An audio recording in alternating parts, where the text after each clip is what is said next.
there is just this general kind of desire that we're seeing across the board where people want to have the ability to detach from stress and be able to stress less and also relax in ways that can rejuvenate them. What I'm going to be talking about today is why this is so hard and how you can holistically approach your life in ways that may enable you to do this, and also share with you, how we do that and the successes that we have seen so far. So we're going to be looking at the true impact of chronic stress today and learning how to eliminate it. Okay, so today's agenda, just in more detail in terms of the topics we're going to cover, I want to share with you 5 stages of burnout, which is also corresponding with the kind of journey of stress and what that looks like, how it works. Is just a very handy tool that we always share with our community and also our clients. Then looking at the actual impact of chronic stress, and that's where I'm going to be sharing my personal health findings with you and even my blood results. So that's going to be really interesting, and really looking in depth into the actual impact of chronic stress, because there's so much talk out there about how bad stress is for us, but what does it actually mean, and why should you care?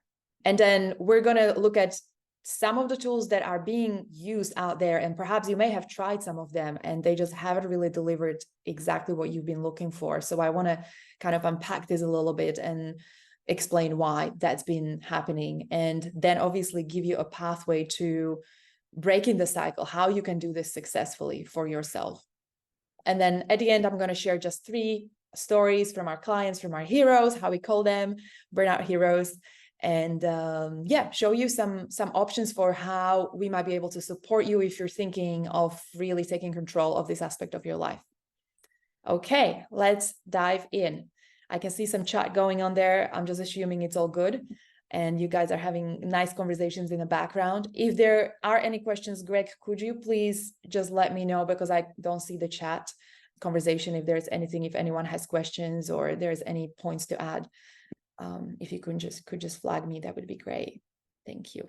And so Greg is my co-founder, and Lucia, who's also here with her baby asleep, she's one of our coaches. She's part of the company as well. So I feel very blessed and privileged to have these amazing people in here on the call and you guys joining as we speak. All right, so let's dive into it. Let's dive right in. So as far as burnout and stress goes, what we're looking at are essentially 5 stages.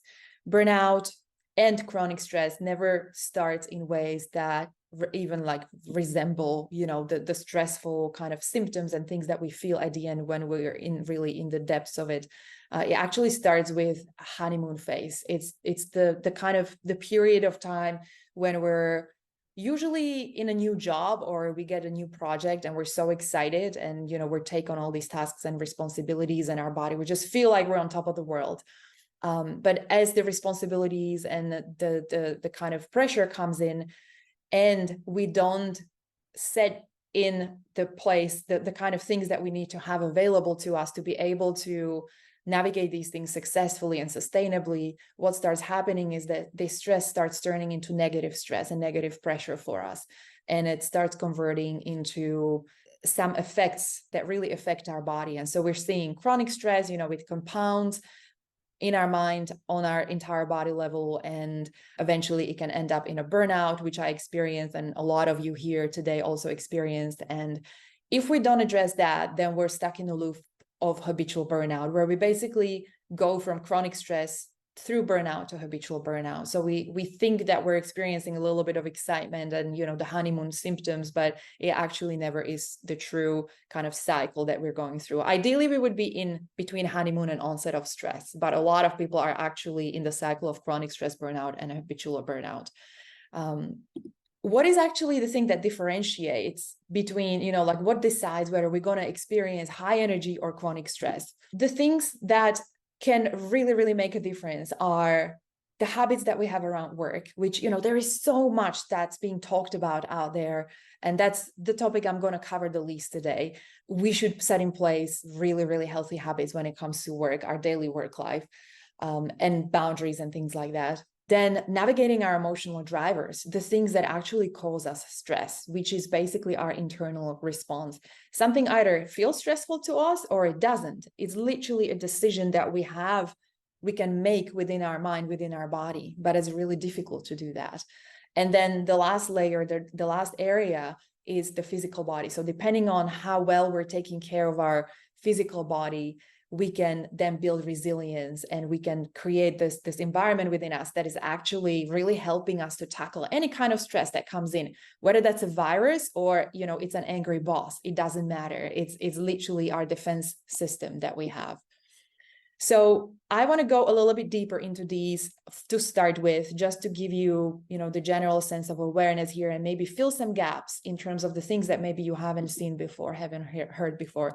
So in terms of the habits, that just touching on that very lightly, these really depend on what your job is. What is your work setup? Like, do you work from home? Do you work from the office? Do you commute? How can you support yourself within the role that you have, or the industry that you work with, or even the direction in life you're going into, to create habits that can really maintain that high energy for you on a sustainable level. So it's really looking holistically at what you actually do and what is most supportive in terms of when to do it, where to do it, how to do it.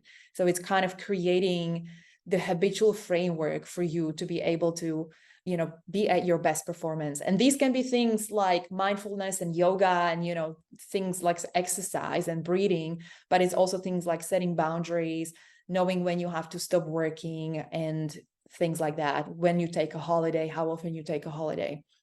So creating new habits is very important. And like food kind of plays a role here, like when do you eat, and, you know, how that all can support your work life. So that's the kind of the external environment that we have, which to me feels like it's pretty easy for us to grasp.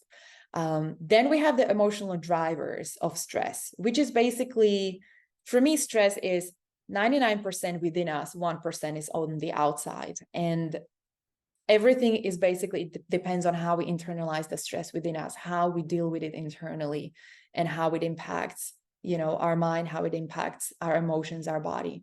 And so what I want to share with you today is another bit of a framework, is actually a combination of a well-researched Maslow burnout matrix that's being used, that these amazing leading academics on burnout put together around the external factors that trigger burnout in the workplace, and also the research that we have done on the internal patterns, right? So the 99%, the things that really, people who have a lot of chronic stress have these things in common. And so I want to invite you now, I'm going to go through the external first and the internal right after. Look for those that feel very familiar to you, that you can say like, oh yeah, this is me. And you can either rate them from 1 to 10, you know, depending on how strong this is. 10 is the most, or you can literally just note down the ones that feel significant, that feel familiar to you, or take a screenshot, whatever works for you. I'm going to rattle through these because they're pretty straightforward. So external or systemic burnout triggers that happen in the context of a workplace. Values mismatch. This means that the values of the company or the job where you are and your own values are not matching. So a lot of people kind of talk about ethics here, you know, things that they value, and it's kind of like the culture in the company is going in a different direction. Second one, lack of control. This is basically when we find ourselves in a place where we don't have control over how we work, where we work, when we work, what are we working on, what are the deadlines that are being set for us. This is a big one, because then we feel like we're kind of just, you know, being told what to do, and we're drowning. Oftentimes we feel like we're misunderstood. Skills or job mismatch. This might happen when there is a complete misalignment. Sometimes, you know, you get into a job and over years, the role develops, you develop, and you're in completely different places. Or your skill level might be higher than the actual job, or your skill level might be lower than the actual job. And so that creates us stress in various ways. Excessive workload. Work just keeps piling up. No matter how much you work, you could like literally kill yourself, and there is just way too much work. And it's either difficult for you to have a conversation about that, or even if you do have a conversation with someone, nothing changes. And so that is a very tricky situation to be in when it comes to, you know, how much stress this is imposing. And lack of reward or fairness, we experience this when we have been putting out so much energy and so much work, and just what we're getting back, whether that's financial, or it's like bonuses, or it's like, you know, how well you feel in the workplace. Basically what's coming back to you, appreciation, verbal validation, whatever that is, it just doesn't feel sufficient. It feels like you're putting out way too much and you're not really getting much in return. Or in terms of the fairness, this could be when you're compared to the other people in the industry who have a similar job, or people in the company, you know, the treatment just doesn't feel equal. It doesn't feel fair in terms of what you're putting out again. And the last one is lack of positive social connection, which is very visible when we're, especially in remote world where we all working remotely.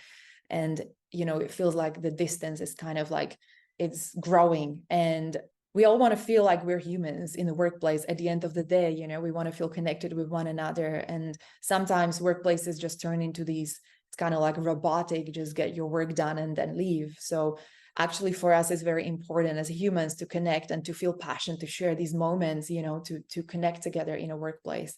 So these are the external ones, and I'm going to jump right into the internal ones. The reason why I'm showing you both is because they are very connected. So what you're going to see on the internal level very much is linked to the external triggers. And the reason why some of these external triggers are triggering you so much, because there is something going on internally. So let's look at those. So in terms of the internal patterns, the first one is need to prove oneself. It's basically, no matter how much you do, there is always this feeling that, you know, that's never enough. And it's kind of like feels like a pressure from the environment that you always have to go that extra mile. You always have to earn that extra validation or do that extra effort if you are to ask for a pay rise, or it just feels like there is always something, you know, that you need to prove to someone. Perfectionism, fear of failure, I feel like that's very self-explanatory. That's extremely just, you know, popular and relevant when it comes to chronic stress. Especially because we're working with all of you guys who are here, we're high achievers, and we wouldn't be feeling so stressed if we didn't care and if we didn't want to be high achieving, right? So many of us do actually suffer from perfectionism. It's a very common thing. And fear of failure, we want to be our best.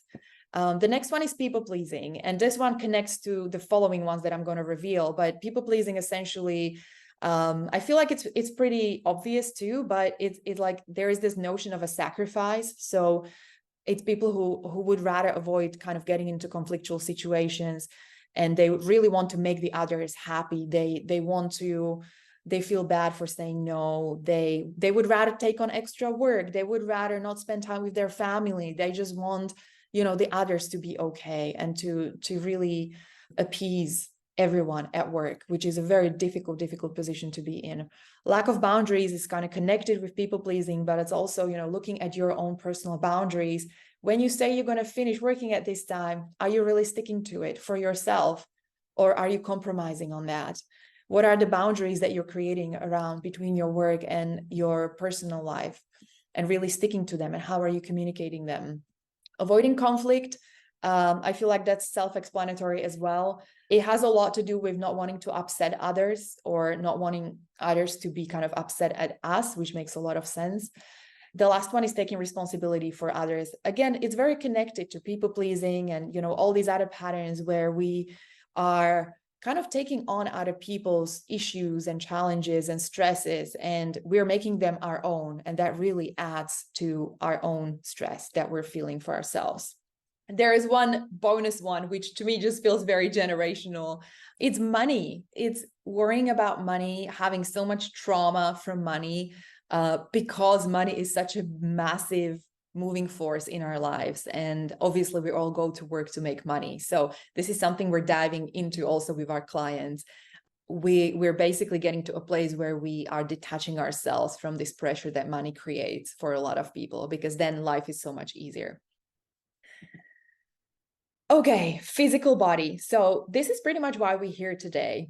I want to dip into these different areas, but the one that to me is the massive kind of eye-opening piece is the physical body. And this is something that I feel like is not being talked about enough.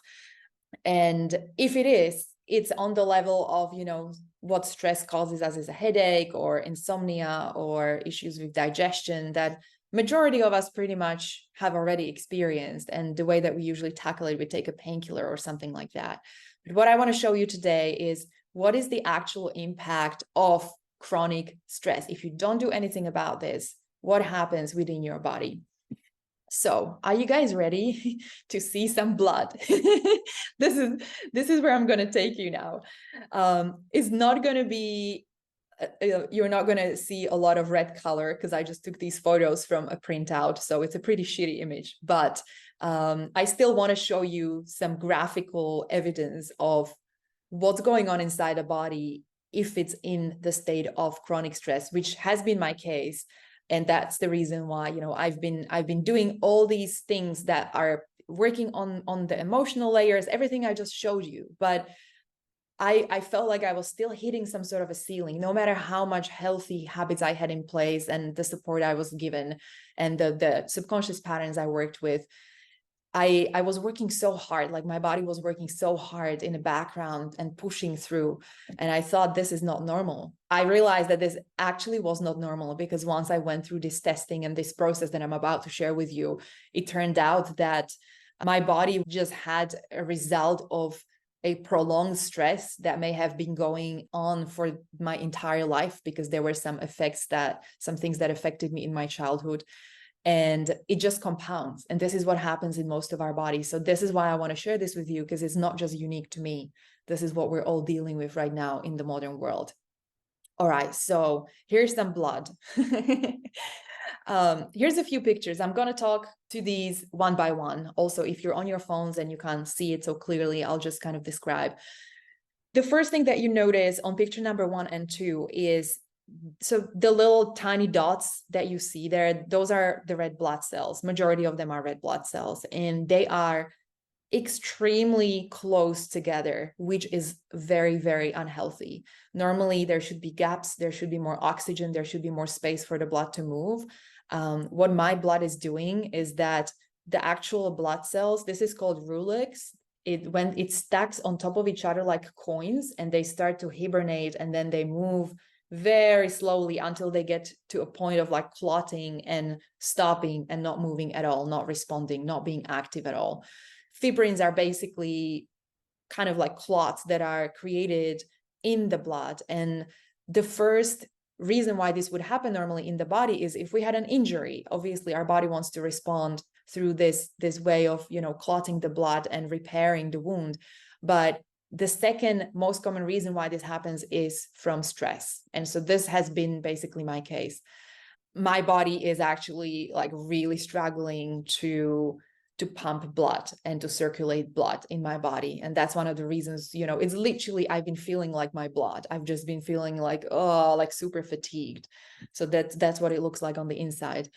Pictures number 3, 4, and 5 is just a bunch of things that have been found in my blood. Bacteria, fungi, parasites, and graphene hydrogel, which is actually from COVID-19 vaccine, which I have not been vaccinated with, but I still have it in my blood. That probably happened through shedding through someone else, especially when people are freshly vaccinated, it can get passed through skin to skin.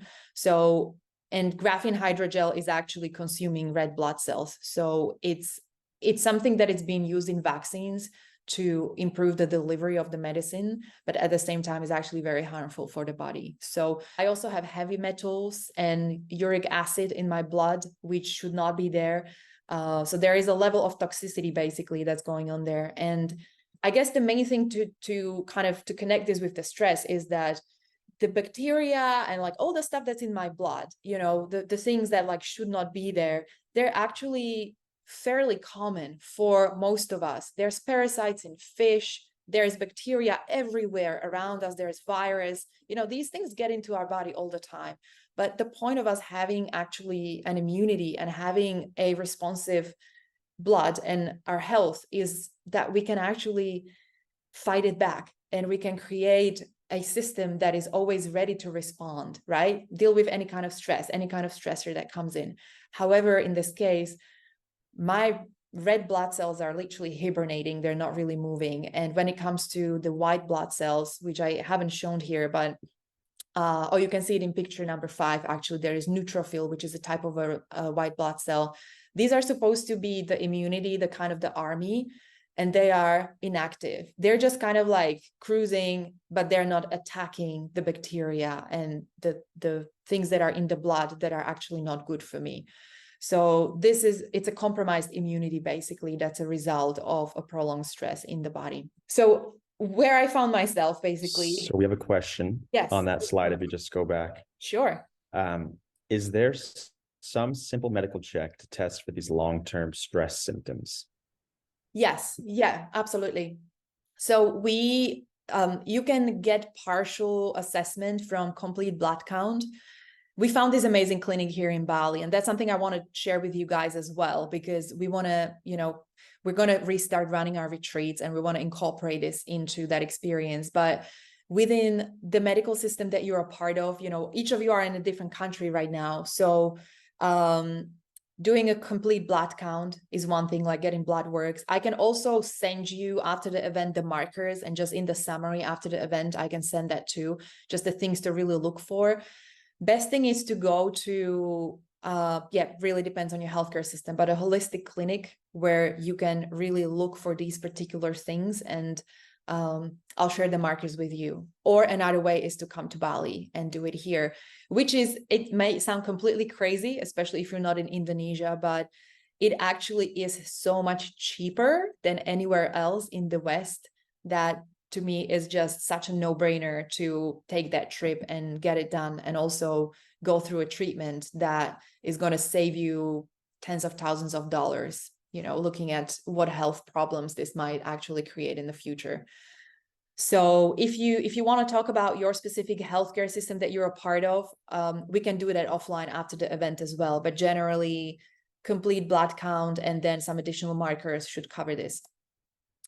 So I'm moving on. So basically, the state that not just me, but I would say a majority of the population are in, we don't realize this, we keep pumping ourselves with sugar and caffeine just to regain that energy again, and taking painkillers when we're in pain.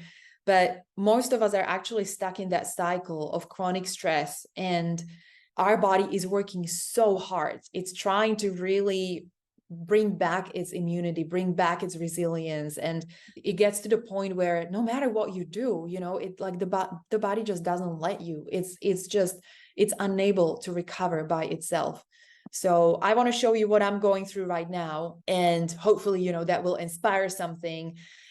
Because to me, you can try to do so many detoxes and programs and be like, oh yeah, I'm going to focus on my health. But once you see your blood under a microscope, which was my experience, that's going to be a fucking great motivation for you.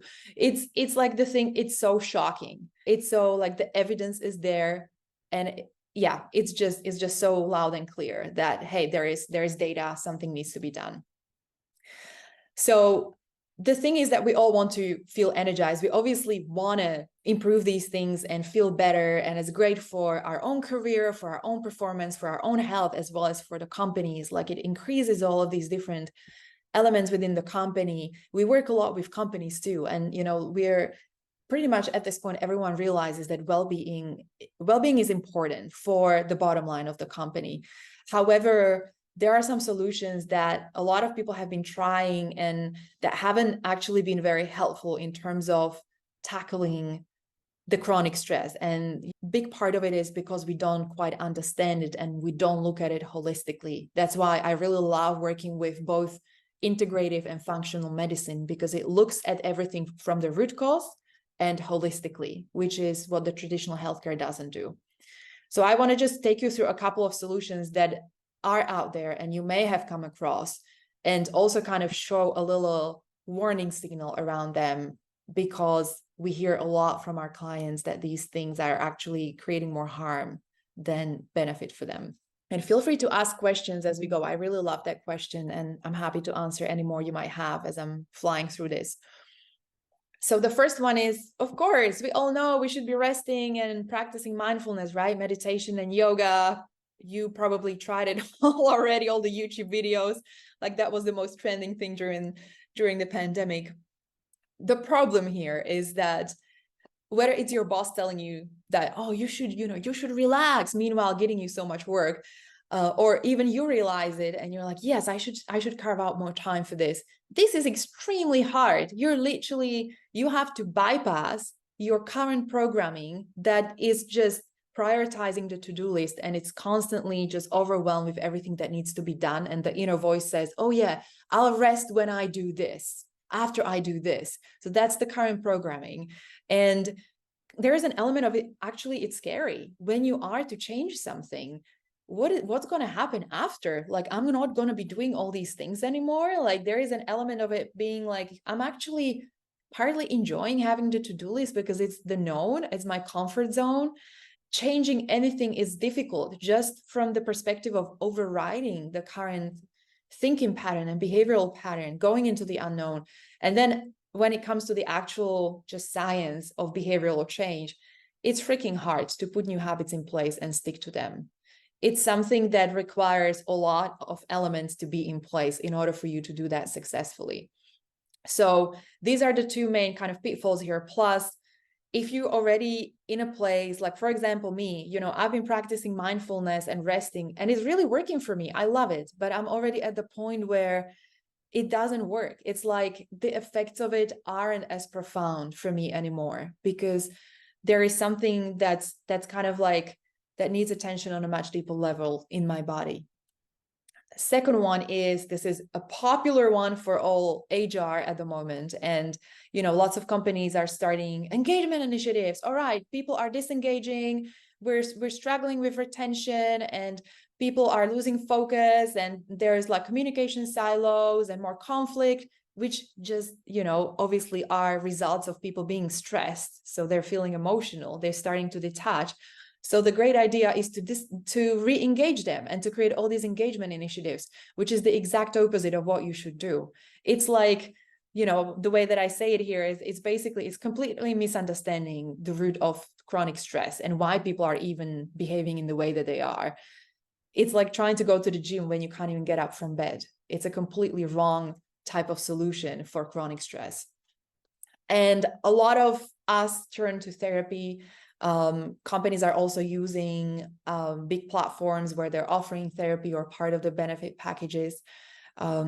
The challenge with therapy is we have a lot of clients who have done traditional therapy, which is usually talk therapy, and then they come to us and even have gone to doctors and were on medication. And basically the shared kind of narrative there is that they find working with therapists was kind of difficult because they felt like the therapist couldn't relate to them. And in terms of what they were experiencing in their workplace, they were also very narrow-minded. So it wasn't a holistic kind of outlook at everything. They just kind of would give them a drug or would just kind of follow one path, one school of therapy. And that wasn't really solving the issue for them.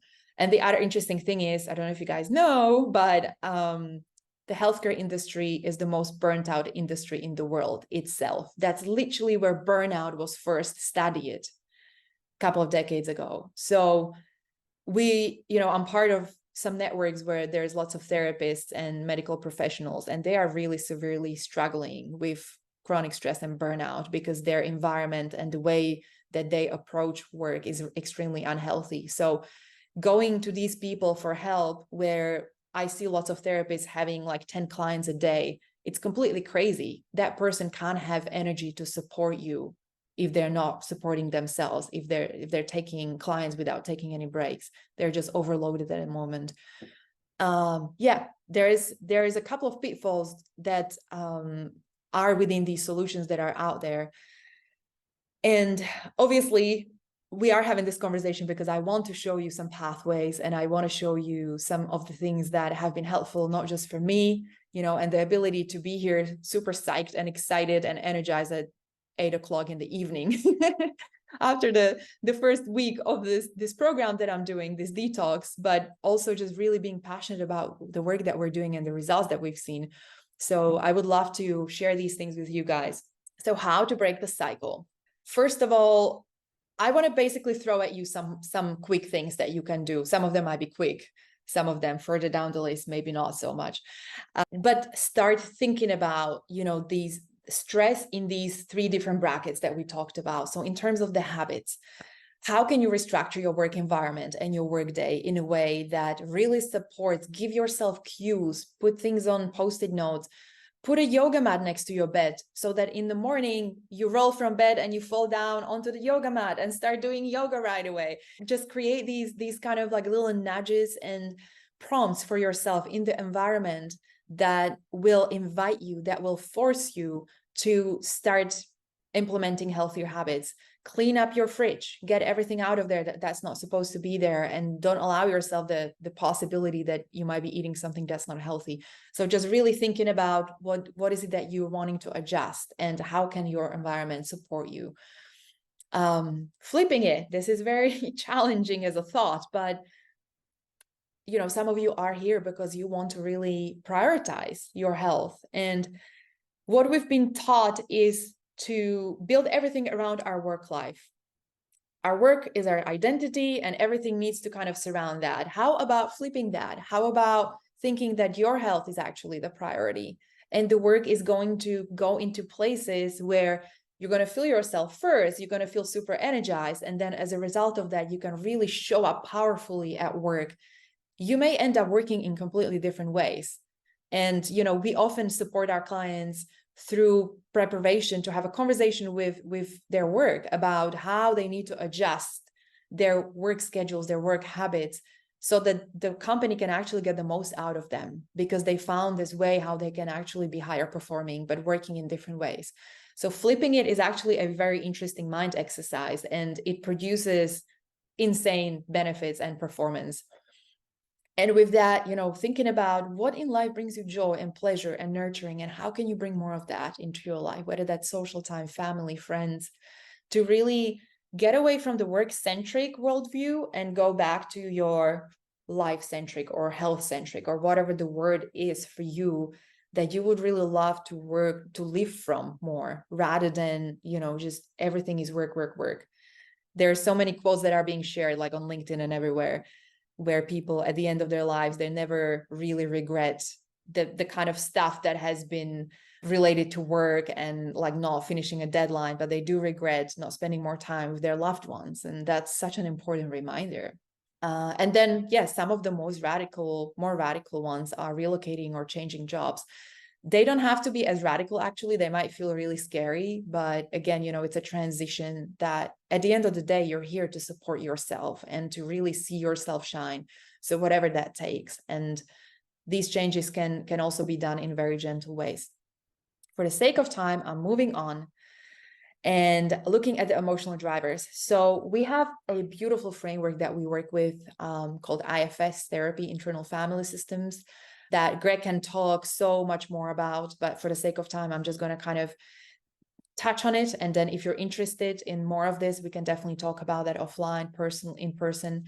It's a technique that is the most effective tool. I think it's about 12 times more effective than traditional therapy to get rid of these blocks and patterns and, ways of thinking when we're like, hey, we can't take a break. I can't take a break. To repattern that, to see where it's coming from and to completely change that, to empower yourself through that. So whatever are the internal patterns that you found, even the external ones, IFS is a framework that is extremely effective in reframing these and literally changing your relationship with them and putting you in a place where you can feel very empowered to make further changes in your life. And we also really love teaching our clients different communication frameworks. NVC is nonviolent communication, which just really equips you, once you have this ability to reframe things and to feel differently about your work life, we then give you communication tools, how you can go and start is asserting yourself and communicating this to the world, so that you can literally create like this bubble that serves you more and also protects your loved ones. It's just incredible. And a very important part of that is too, like surrounding yourself with people where you can really be this new you know, whether that's kind of new friends, new circles, or even reiterating the things that are important to you, to the people around you, so you can re-educate them as well. So in terms of the emotional drivers, this is really, it's something that sits, we think it's in our mind on a conscious level, but actually it's in the subconscious. And that means it's on the body level. It's in our emotions and in the tissues of our body. It's literally in our muscles, in our hips, it's in our organs. And this is something that we're working with through this therapeutic framework, while also using some healing modalities that are, you know, activating the body in certain ways. So if you have questions about this, please hit us up. And yeah, the last bit is the physical body. So there's just a couple of things that I'm doing myself, and just some tips that have been helpful for me that I want to share. So if you have the opportunity to do the health checkup, again, I can share more about that, share some pointers. That's the starting point. Get the data, just see what's actually going on with your body. Some of the simple things are start breathing. This to me is, no matter how advanced, how far I am in my journey, every morning I remind myself to breathe. And sometimes I feel anxiety. I start thinking about my day and everything that's ahead and how we're behind and whatnot. I take a really long breath in and a big breath out, and the breath out is always longer, and it just calms the body instantly. When you want to downregulate the nervous system and calm down the body, go and breathe with the trees, breathe quality oxygen, not somewhere in the traffic, you know. And also when you're stressed, just breathe, close your eyes, just pretend, you know, no one is there, and take a breath. And it's going to completely reset everything, completely change everything. If you need to put a reminder on your hand and write breathe here, or get a tattoo, do that. But this is like one of the most important things that really changes a lot of the, when you saw the blood cells in my body and the fact that there isn't enough oxygen, that was one of the things that we discovered also because I was doing a lung test with breathing. There just isn't enough oxygen, there isn't enough hydration, there isn't enough space. And so breathing is really helpful here. It's not just like a gimmick that we talk about, you know. Disconnect from technology as much as possible. No one uses that abbreviation, but I just invented it, AMAP. So some of the effects on my health have been from radiation, and that's from technology. So if you have an Apple Watch, if you have any tech attached to your body, really be aware, you know, using AirPods that connect through Bluetooth, touching your laptop, having your phone on your body. It's basically signals that are constantly getting into your system, and they are impacting your immunity and lots of other things in the body, as we know, you know, from lots of research.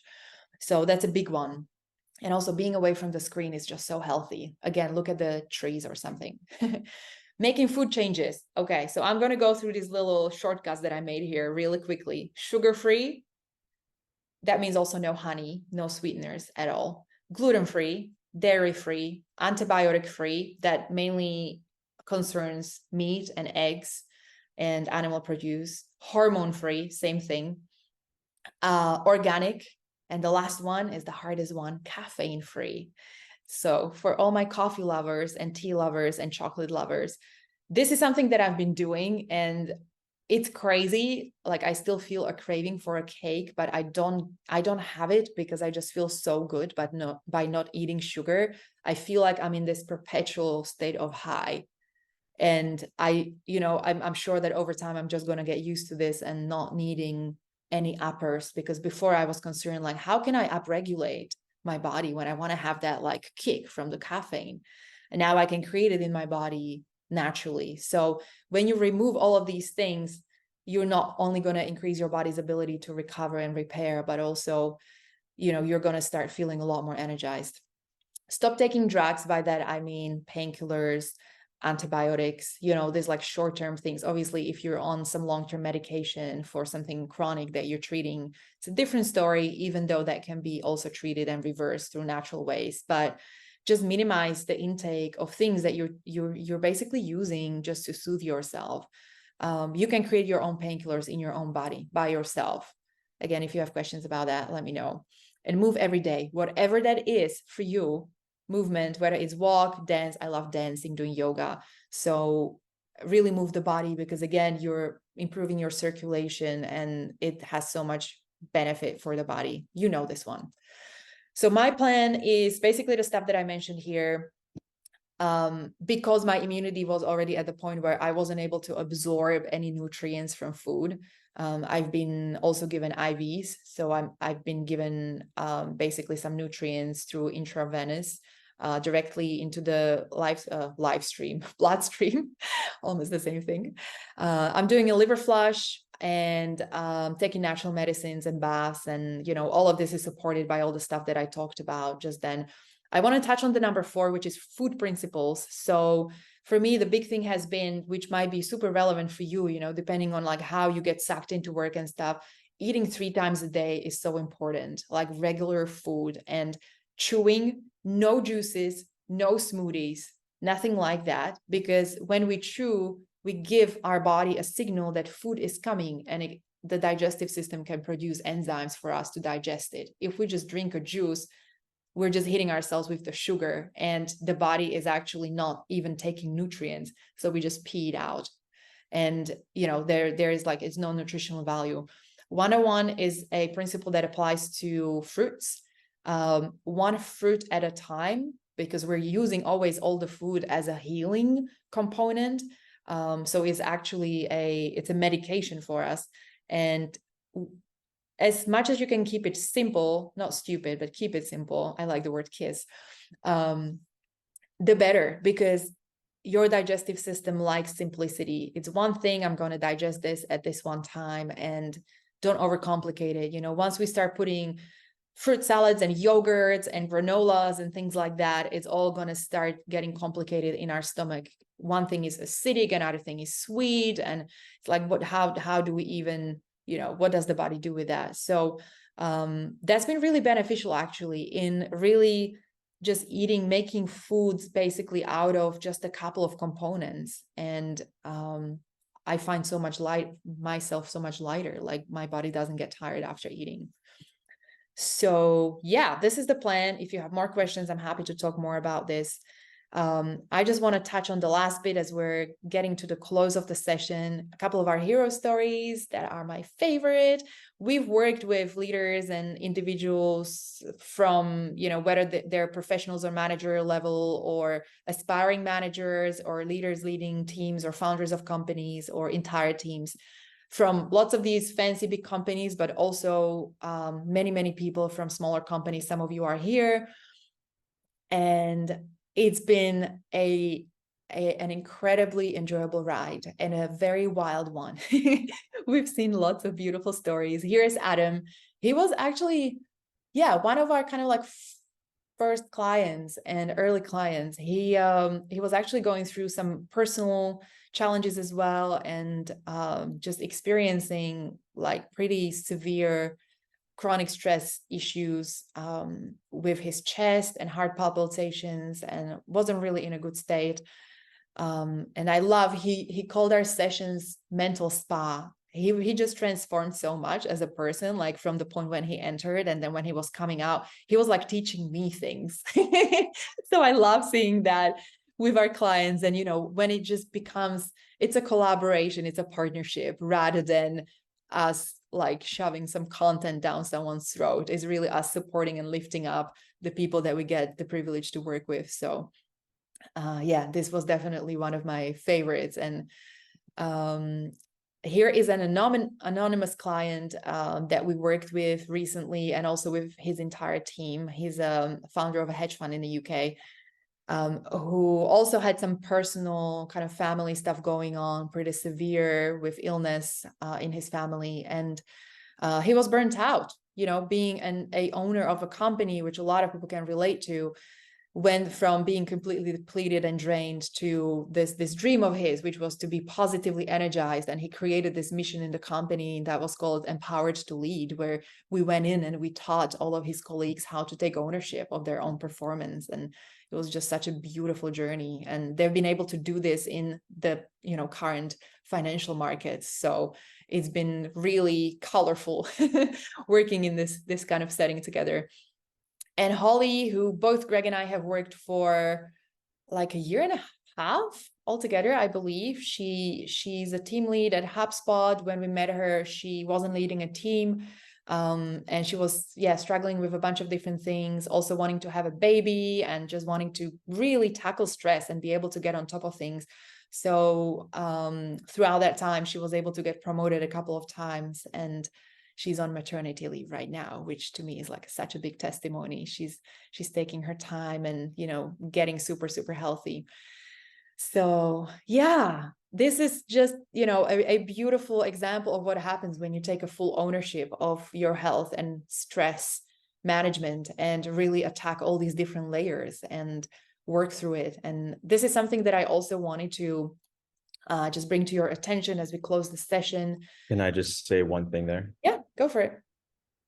I think a really interesting highlight of those stories is just the proof that focusing on your well-being will not jeopardize your career. In fact, it does the opposite. It accelerates your career. And it's this like, it feels so vulnerable and scary to, tell people how we're feeling, to just show weakness. But the reality is it's such a strength to focus, to say, hey, we're not feeling the best. Let's go recharge. Let's come at work at a different angle, at a different speed.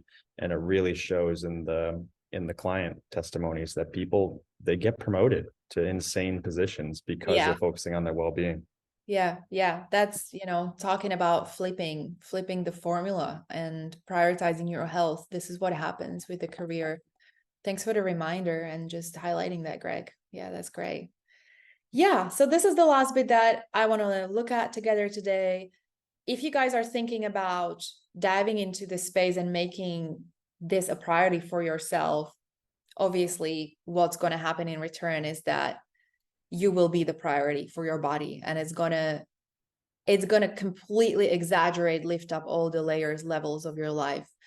And there are a few ways in which we can partner up if you're curious about exploring this. So I'm going to go from left to right.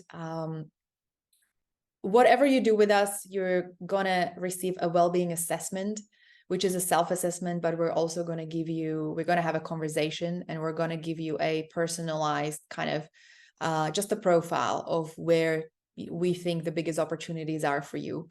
That's going to be tailored to you and to your journey. Then we have a special offer that I prepared for you guys, and it's something that we have on only for the next 2 weeks. We're also reaching out to some of our really close network and community. So we call this a stress buster. It's basically a way to work with us on a very light level, where you might be thinking of just diving into this for the first time, for which this is perfect. Or if you work with us, there are some clients here that, we already worked with you. If you want to up level and you feel like you just need to touch up, you just want to, there were some things that you saw today and you're like, hey, I would love to go deeper into this. So it would be perfect for that. So it's either 3 or 5 sessions. And the pricing is at the bottom.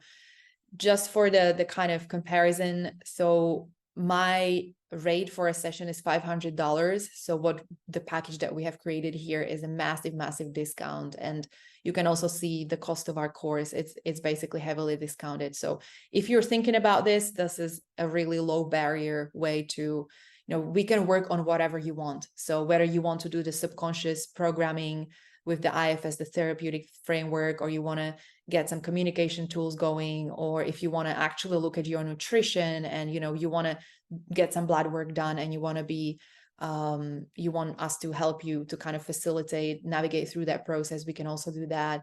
If you want to learn how to negotiate a promotion or set up new habits, whatever it is from whatever you saw today, you can literally create your personalized journey, your package here. We can do that together.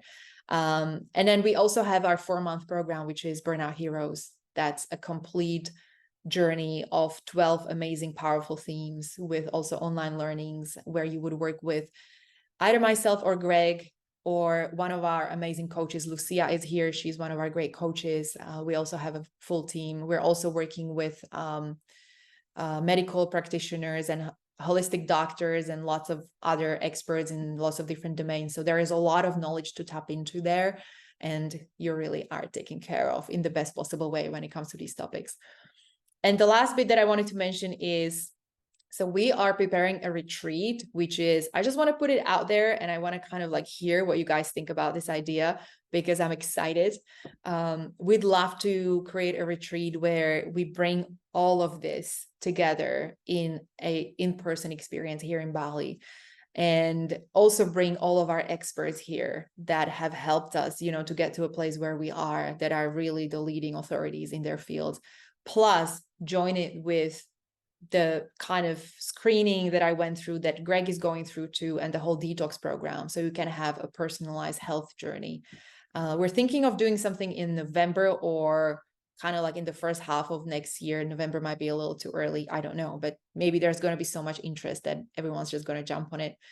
But yeah, that's the last bit. I really want to come back to retreats. It's something that I used to do before the pandemic, and I'm excited about, you know, there's so much screen fatigue, and it's just so much more powerful to do this and to set those habits in place and to have it all available at once. And that becomes really the benchmark for you. If you have been to any retreats, you know just how powerful and transformative that is. So I'm going to park it here. May I add a little bit there? Yeah. Go for it.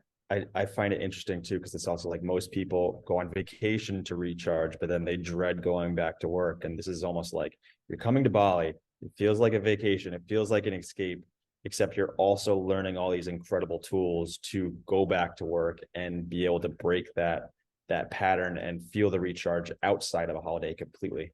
Yeah. There's also a couple of different ways that we're thinking of structuring it to really supercharge it, so you're prepared and fully able to recharge at work. Yeah. One of the things, I was just sharing this with Greg before the call, was that the retreat, it actually, to me, what feels right is to structure it in a way where you can bring your work with you. Because honestly, once you start feeling better, you're going to be so motivated to work.